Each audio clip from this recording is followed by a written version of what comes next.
In the heart of a desolate Ukrainian town, the silence was shattered by the echo of clashing metal and the rumble of armored titans. The T-90M, Russia's pride, cut through the rubble with precision, its sleek frame cloaked in reactive armor that could deflect the strongest of blows. The tank's turret swiveled, its 125mm cannon seeking targets with cold efficiency.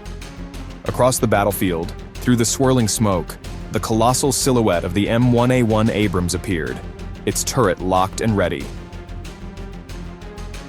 With its advanced composite armor and a 120mm cannon that had obliterated enemies in countless conflicts, the Abrams was built for moments like this.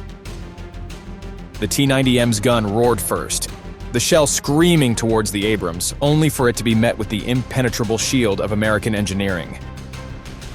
The Abrams returned fire, its sophisticated fire control system zeroing in on the T-90M with lethal precision. But the Russian tank's arena active protection system sprang to life, intercepting the round mid-air. Things were about to get messy as the world's two most powerful armored vehicles began maneuvering strategically to tear their enemy apart. In February 2022, the world watched in shock as the Russian military launched a full-scale invasion of Ukraine. The assault was swift and brutal, with Russian forces pouring across the border from the east in overwhelming numbers. Infantry, fighter aircraft, helicopters, and a massive wave of armored vehicles stormed into Ukraine, leading the charge to the fearsome T-90 tank, the ultimate symbol of Russian military might and technological superiority, a force to be reckoned with. The T-90 was not just another tank, but the pinnacle of modern Russian armor, a battle-tested beast designed to dominate the battlefield. With its advanced composite armor reinforced by Contact 5 explosive reactive armor, the T-90 was built to withstand the most devastating anti-tank weapons. Its 125mm 2A46M smoothbore gun, capable of firing various munitions including armor-piercing fin-stabilized discarding sabot rounds and guided missiles, made it a lethal force capable of destroying enemy armor from long distances. The T-90's Shtora-1 countermeasure system, designed to disrupt incoming guided missiles, added another layer of protection, making it a nightmare for any Ukrainian trying to take it down. The tank's agility and speed, powered by its V92S2 diesel engine, allowed it to easily navigate the harsh terrains of Ukraine, flanking enemy positions and breaking through defensive lines with brutal efficiency. As the T-90s rolled into Ukraine, their impact was immediate and devastating, shaking the very foundations of Ukrainian defenses. The T-90s spearheaded assaults on critical strategic areas, smashing through fortified positions and paving the way for Russian forces to gain control over critical infrastructure and territory. Pitched against this armored colossus, the Ukrainian military found itself at a severe disadvantage. With only Soviet-era tanks like the T-64, T-72, and T-80, Ukrainian forces struggled to match the T-90's advanced technology and battlefield superiority. The older tanks, relics of the Cold War, were outgunned and outclassed by the modernized T-90S, which quickly cut through them.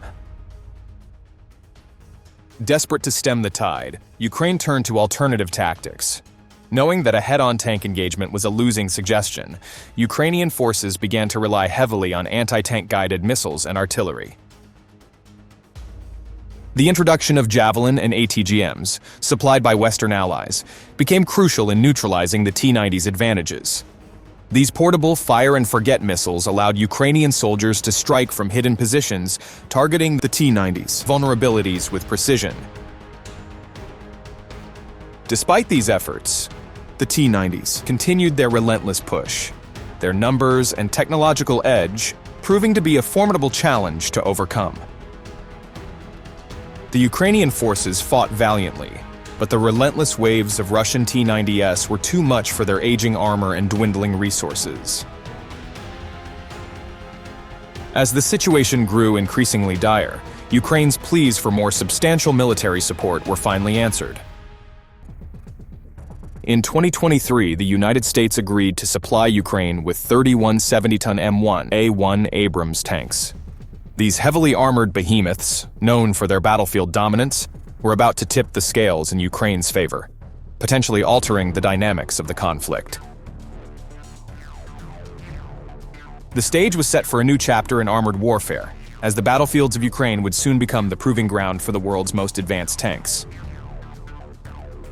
The venerable M1 Abrams tanks have spearheaded American assaults since 1991 during the Gulf War.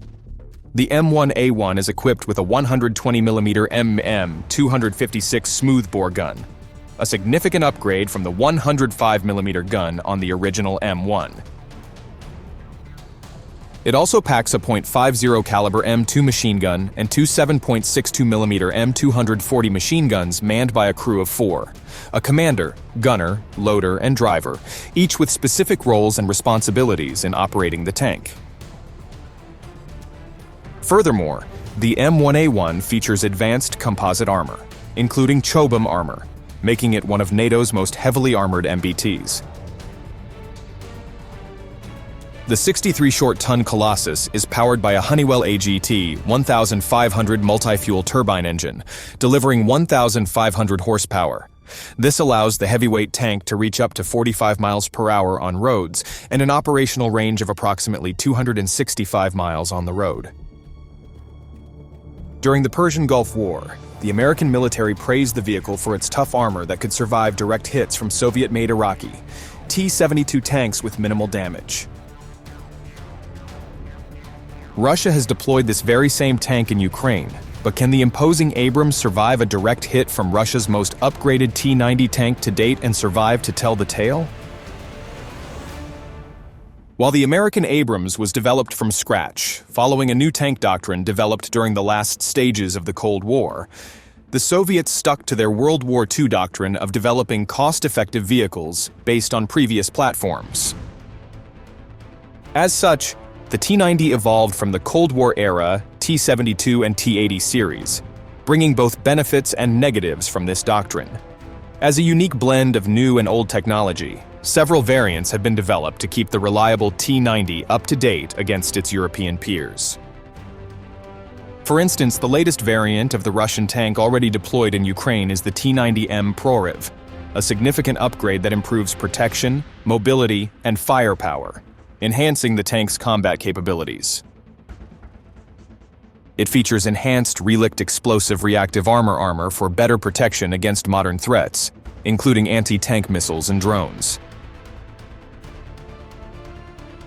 The T-90M is also equipped with improved optics and thermal imaging for more accurate targeting of enemy armor and infantry during night operations. Coupled with this, the T-90M now sports an upgraded 125mm 2A46 M4 smoothbore gun capable of firing missiles at ranges far beyond 5 kilometers, standard tank ammunition, and is complemented by a 7.62mm coaxial machine gun. The V92S2F engine, delivering 1,130 horsepower, allows the T-90M to reach speeds of up to 37 miles per hour on the road and an operational range of approximately 310 miles. According to TASS agency, quote, "The new multi-channel sight enables the tank to employ its armaments at any time of the day or night. In addition, exchanging data with other combat vehicles in real time has been one of the upgraded tank's major advantages. The T-90M's armor has an anti-slip coating similar to that installed on the breakthrough T-14 Armata main battle tank." Despite its vast improvements, the T-90M has not seen any true Ukrainian competitor over the battlefield until now, with the deployment of the German Leopard 2, and more importantly, the M1A1 Abrams. Both primary battle attacks are exceptional pieces, each with benefits and cons. Seasoned tankers from past conflicts have concluded that, in this case, the best tank is the one with the best crew. Other factors must also be considered in a battle scenario, such as if the tank has additional support in the form of infantry, support vehicles, or air support.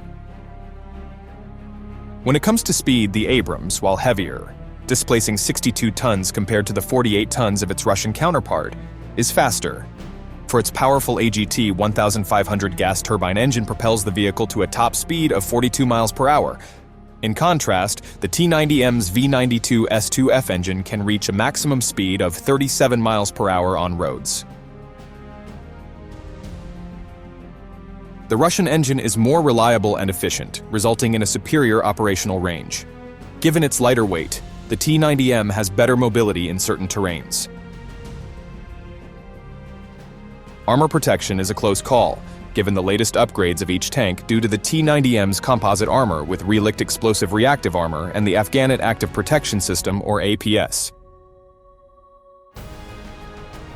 These systems are almost as tough as the Chobham composite armor. Although the Abrams lacks APS, it can be fitted with trophy APS besides its superior base armor. Additionally, both vehicles can be fitted with net armor or a depleted uranium mesh for enhanced protection. Regarding firepower, each vehicle has an ace under its sleeve, but the Russian vehicle is the clear winner, for the T-90M is armed with a lethal 125mm gun that can fire anti-tank missiles. The M1A1 Abrams employed by the Ukrainians lacks the capability of its latest variant, the A2, which can fire armor-piercing fin-stabilized discarding Sabot rounds. Nonetheless, the M1 Abrams features advanced targeting and fire control systems with thermal imaging, computerized ballistics, and state-of-the-art communication systems for battlefield coordination and situational awareness. The T-90, although equipped with thermal imaging in its fire control systems, has noted limitations compared to its Western counterparts. It compensates with integrated defense systems like the Arena Active Protection System and Shtora-1 electronic countermeasures. It must be noted that this comparison is based on Russia's latest T-90 variant, while the M1A1 Abrams currently serving in Ukraine lacks many of the upgrades of the M1A2 variant. Despite this, the Ukrainians have a solid vehicle that can easily outsmart and destroy T-90M. The same can be said otherwise, and both militaries have also found cunning ways to destroy each other's tanks. So far, the open-source intelligence site Oryx has stated that Russia has lost over 100 T-90Ms and more than 50 other T-90 variants due to armored vehicles, such as the American Bradley, and swarms of armored vehicles. Similarly, Ukraine has lost as many as 10 Abrams tanks, a heavy toll, considering that the military has just received 31 so far. These tanks, alongside the German Leopard 2 and the British Challenger 2, have become the primary target for the Russian troops fighting in Ukraine.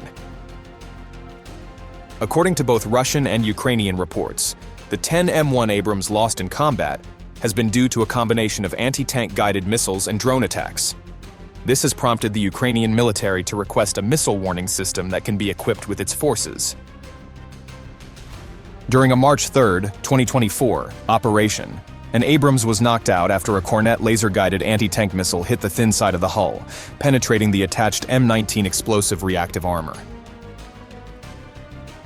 During an interview with Business Insider, a Ukrainian Abrams commander stated that Ukraine needs more explosive reactive armor tiling and anti-drone protective screens to ensure the optimal protection of their tanks.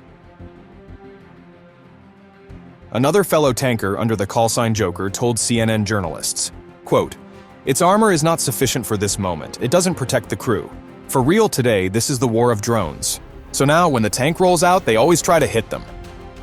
Another problem, according to Joker, is the type of ammunition they have been given, stating, quote, "What we have is more for direct tank-to-tank fights, which happens very rarely. Much more often we work as artillery. You need to take apart a tree line or a building. We had a case when we fired 17 rounds into a house, and it was still standing." The imposing T-90M has also struggled in Ukraine under the accurate shots of the Ukrainian FGM 148 Javelin, the M142 high-mobility artillery rocket system, and the swarms of drones carrying explosives that are dropped from above. Impressively enough, Ukraine has also managed to knock out older versions of T-90s with American M2 Bradley fighting vehicles with accurate 25mm high explosive rounds. Despite the superior armor of the M1A1 Abrams and the latest iteration of the venerable T-90 tank, Both have proven to be as vulnerable as the more than 6,700 tanks that have been knocked out of the war due to drone strikes and anti-tank missiles. War is changing rapidly, and tanks need new countermeasures against new threats. Ukraine's war has highlighted the strengths and weaknesses of tanks, like the M1 Abrams and T-90, driving future designs toward improved active protection systems, or APS, and increased integration with unmanned systems. The ability to counter new threats while maintaining battlefield dominance will be crucial in determining the effectiveness of future MBTs. The United States and Russia are already developing the next generation of MBTs, such as the Abrams X and T-14 Armata. The latter was retired from the battlefield early in the year for additional upgrades. These tanks promise to incorporate lessons from Ukraine, with features like enhanced armor, improved APS, and advanced automation. Their deployment could significantly impact the balance of power in the conflict. The M1 Abrams and T-90 have left an indelible mark on modern armored warfare, shaping military strategies for decades. Their roles in Ukraine will likely solidify their status as icons of military power. The lessons learned from their use will influence the design of future MBTs, potentially determining the future of armored warfare worldwide. As the war evolves, applying these lessons and deploying next-generation tanks will be vital in shaping the conflict's outcome. One can only wonder what will happen when these two powerful tanks face each other over the battlefields of Ukraine alone, in the open, in a one-on-one scenario.